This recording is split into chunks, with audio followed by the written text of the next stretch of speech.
एक शहर को जिसके अंदर बहुत ही छोटे छोटे डेंजन ओपन हुए होते हैं। कुछ ग्रुप डेंजन के अंदर जा रहे होते हैं और उनमें से कुछ ग्रुप अंदर फाइट कर रहे होते हैं। एलियस अपने मन में बोलता है, अवेकनिंग एकेडमी का निर्माण एक समय में जीती गई एक महान दानव गुफा के ऊपर किया गया था। यहाँ हाई स्कूल और मिडिल स्कूल दोनों विभाग मौजूद है। विशाल दानव गुफा ने अपने साथ साथ कई छोटी गुफाओं को जन्म दिया जो एक स्टूडेंट के ट्रेनिंग के लिए बिल्कुल उपयुक्त थी। इनमें से अधिकांश एफ से डी रैंक पर नियंत्रित किया जाता है। डेंजन में प्रवेश करना यानी नकली युद्ध की शुरुआत, लेकिन पूरी प्रक्रिया का सीधा प्रसारण किया जाएगा। हर गतिविधि रिकॉर्ड की जाएगी। इसका मतलब यह है कि मुझे अज्ञात खतरों के सामने अपनी ट्रम्प कार्ड छुपा कर रखना होगा। लिंक्यू दानव गुफा, वह मुझे जो चाहिए वह मिलेगा। जीलिंग स्टाइल मारते हुए बोलता है, हाँ चिंता मत करो, मैं तुम सबकी रक्षा करूंगा। यहाँ तक कि एक असुरक्षित डी रैंक दानव गुफा में भी मैंने इससे पहले दूसरे के साथ मिलकर पार किया है। वह पिंक बालों वाली लड़की बोलती है, डी रैंक की गुफा में मौजूद राक्षस आखिर कितने शक्तिशाली होते हैं? जेलिंग बोलता है, आमतौर पर ई लेवल के 5 और डी से एस के बीच होते हैं। लगभग उनका लेवल 5 से 15 के बीच होता है। स्कूल की गुफाओं में मौजूद सबसे शक्तिशाली राक्षसों को सील कर दिया गया है, इसीलिए डी रैंक के राक्षस लगभग कभी दिखाई नहीं देते हैं। बॉस की तो बात ही छोड़ दो, फिर भी हाई लेवल ई रैंक के मॉन्स्टर को कम मत आंकिए। कभी कभी उनकी आक्रमण शक्ति और स्पीड बहुत ही ज्यादा प्रभावशाली होती है। आखिरकार तुम अभी अभी अवेकनिंग हुए हो, उनके लिए तुम अभी भी एक मामूली हो। मैं तुम्हारे लिए कुछ कमजोर दुश्मनों को ढूंढने की कोशिश करूंगा ताकि तुम उनसे क्रेडिट कमा सको। चिंता मत करो, तुम्हारा सीनियर यहाँ है, मैं तुम्हारे जैसे जूनियर को चोट नहीं लगने दूंगा। एलियस इसको इग्नोर करके आगे बढ़ जाता है। जीलिंग बोलता है, अरे अरे, अगर तुम इतनी तेजी से आगे जाओगे तो राक्षस चौंक सकते हैं। एलियस बोलता है, तुम बहुत ज्यादा बात करते हो, मेरे पीछे चुपचाप खड़े रहो, मुझे तुम्हारी मदद की जरूरत नहीं है। इन सभी लोगों को बहुत से लोग लाइव देख रहे होते हैं। फिर हम देखते हैं अल्टीमेट कैंपस के वाइस चेयरमैन को, जो अपने फोन में देख रहा होता है और फिर बोलता है, कैप्टन इस स्ट्रीम पर एक नजर डालिए, यह बहुत मजेदार होने वाला है। जूनियर स्टूडेंट में से एक ने डी रैंक डेंजन चुना है। कैप्टन बोलती है, अरे कौन सी क्लास से वह है? वाइस चेयरमैन बोलता है, यही तो सबसे मजेदार बात है, वह बिल्कुल निकम्मा है, ग्रीन वॉरियर है। कैप्टन बोलती है, मैं देखना चाहता हूँ कि उसका कॉन्फिडेंस कहाँ से आता है। फिर हम एफ क्लास के डेंजन को देखते हैं। चश्मिश बोलता है, इधर मत आना, इधर मत आना। एक एफ क्लास की भूल भुलैया इतनी डरावनी क्यों होती है? इसके ग्रुप के मेंबर लोग फाइट कर रहे होते हैं। उसके बगल वाली लड़की बोलती है, तुम तो बस मंत्र उच्चारण करने वाले हो, तुम्हें तो पीछे रहकर उन्हें भरोसा देना चाहिए, तुम्हें इतनी घबराने की जरूरत नहीं है, यह सभी मॉन्स्टर एफ क्लास लेवल के होते हैं। मैग्नस को देखते हैं, जिसके ग्रुप के साथी लोग इंजर्ड होते हैं, बस मैग्नस ही अकेले फाइट कर रहा होता है। फिर यहाँ से हम एलियस को देखते हैं, जो अकेली ही बहुत सारे मॉन्स्टर को निपटा दिया होता है। यह सब देखकर यह दोनों हैरान होते हैं। वह पिंक बालों वाली लड़की बोलती है, तुमने ऐसा कैसे किया?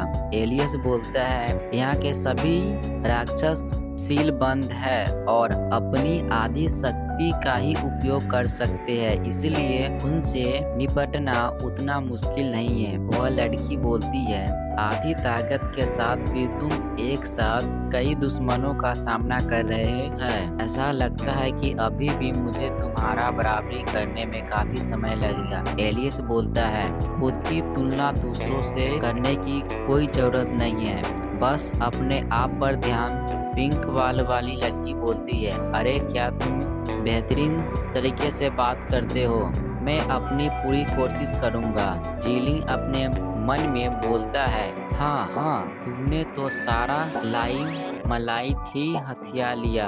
और फिर बोलता है, यह एक डी क्लास डेंजन है, तुम्हें इतना घमंडी नहीं होना चाहिए, सावधान रहो। तुमने वाकई बहुत अच्छा प्रदर्शन किया है, लेकिन यह भूल भुलैया में तुम्हारा पहला अनुभव है। इसके अलावा यह 3 क्लास वाली भूल भुलैया है, जिसे पार करना इतना आसान नहीं है। तुमसे बड़ा होने के नाते मुझे तुमको कुछ सलाह देना चाहिए। एलियस तो इसके बातों पर ध्यान ही नहीं देता है और यनचिन, भाई इसका नाम थोड़ा अजीब है तो मैं इसको चिन ही बुलाऊंगा, ठीक है। चिन को बोलती है, तुम दाई ओर से आने वाले राक्षसों का ध्यान रखो, मैं बाएं वाले राक्षसों को देख लूंगा।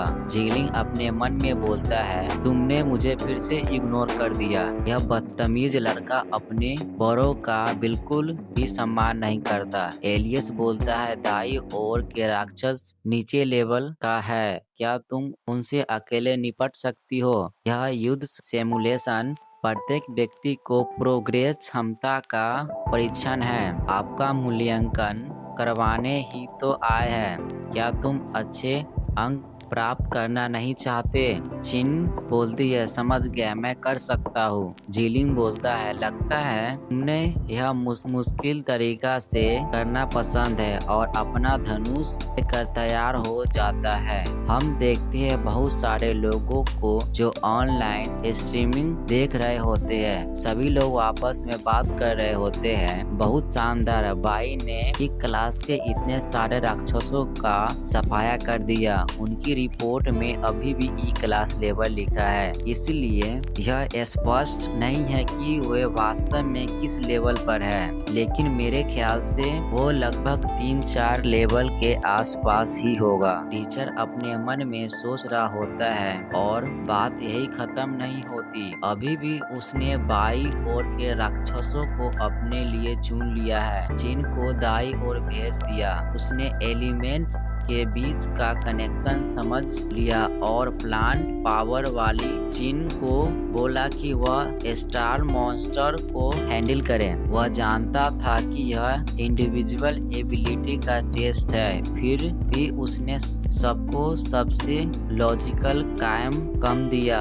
लगता है उसकी स्ट्रेटेजी और समझ काफी स्ट्रॉन्ग है, तो वह बच्चा डींगे नहीं हाँक रहा था। एलियस अपने मन में बोलता है, मैंने पहले ही नोटिस कर लिया था कि astral type monster mainly right side वाले केप से ही आ रहे हैं। वह न सिर्फ लो लेवल है बल्कि उन्हें प्लांट एलिमेंट भी इजीली काउंटर कर देता है। चिन के पीछे से एक मॉन्स्टर आ रहा होता है। बहुत सारे चिन अपने मैजिक से एक पेड़ का जाल बनाकर उसको जकड़ लेती है। एलियस बोलता है, जब मेज ई क्लास में होते हैं तब उनके पास ई बेसिक स्किल होता है जो सिर्फ उनके प्रोफेशन के लिए यूनिक होता है। उसकी खासियत पौधे का इस्तेमाल करके जहरीली पॉइजन बनाना है, लेकिन पहली बार मेज में आने के बाद भी वह अकेले ही हाई लेवल मॉन्स्टर को शांति से हैंडल करना और उन्हें घेरने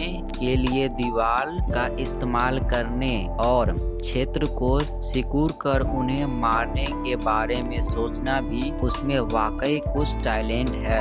डी क्लास के सभी राक्षसों को सीलबंद कर देना चाहिए, वह अपने सामने वाले को संभाल सकती है। इस रफ्तार से लाइव ब्रॉडकास्ट के माहिरों के सामने भी यह आसानी से डेंजन को पार कर लेगी। मैंने अपनी रियल पावर छुपा के भी हाई मार्क्स ले सकता हूँ, लेकिन मुझे इस बात का भी ध्यान रखना होगा कि यह मौजूदा लाइव ब्रॉडकास्ट उपकरण की वजह से हमारे पीछे पीछे अंदर आ गए हैं। मुझे अब अपनी प्लान को नेक्स्ट स्टेप में कैसे लेना चाहिए। जिलिंग अपने मन में बोलता है, तुझे लगता है तू काफी कैपेबल है ना? मुझे अपने सीनियर को पूरी तरह से इग्नोर कर रहा है क्योंकि तुम दोनों सब कुछ खुद ही हैंडल कर सकते हो, तो फिर करके दिखाओ। और एक गुफा के अंदर तीर मारता है। यह एरो चिन के बहुत ही बगल से जाती है, जिसके कारण